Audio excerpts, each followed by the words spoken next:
শবে বরাত ৩ তারিখে দিন দিয়া রাত্রে। যারা বলে এটার অস্তিত্ব নাই ওরও ঠিক না, আমরা যারা অতিরঞ্জিত করি এটাও ঠিক না। ১৭ জন সাহাবায়ে কেরাম থেকে এটার প্রমাণ আছে এই রাত্রের অস্তিত্ব আছে এবং রহমতময় রাত্র। নিজের সম্পর্ক আল্লাহর সাথে নবায়ন করার রাত্র, নিজের পছন্দ মতো সবকিছু ১ বৎসরের জন্য আল্লাহর কাছে মঞ্জুর করার রাত্র।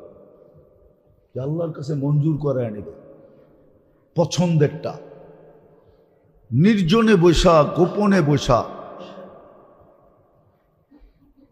এই রাত্রে কোনো ধরাবান্ধা জিনিস নাই। আগের থেকে যেটা শুনে আসতেছি যে এত রাকাত নামাজ আছে, এই সূরা আছে, এমনি এমনি পড়তে হয়। আবার জামাতের সাথে সালাতুত তাসবিহ নফল জামাতের সাথে নাই। পুরুষরা তো পড়ে পড়ে, মহিলারাও পড়ে আবার। না, এগুলা কিচ্ছু নাই।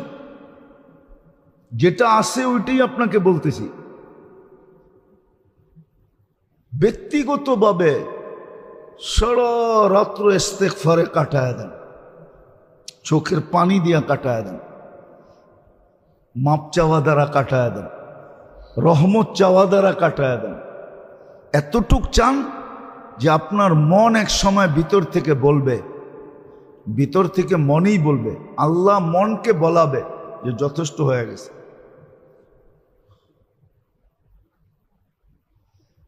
এই রাত্র রহমত নেওয়ার রাত্র। এটা রহমতে খাস, যেটা বলতেছিলাম যে ২৪ ঘন্টা তো আল্লাহ আমাদেরকে রহমতের ভিতরে ডুবায় রাখেন, এতে কোনো সন্দেহ নাই, যার কারণেই আমরা বেঁচে আছি।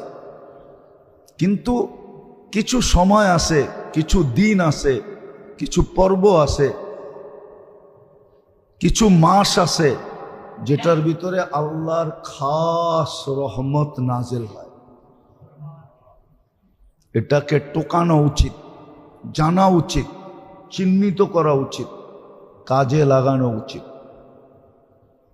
ছেলে পেলেকেও বুঝান এই রাতে পটাকা ফোটানোর রাত্র না। বাচ্চাদেরকেও ঘরে কাজে লাগান।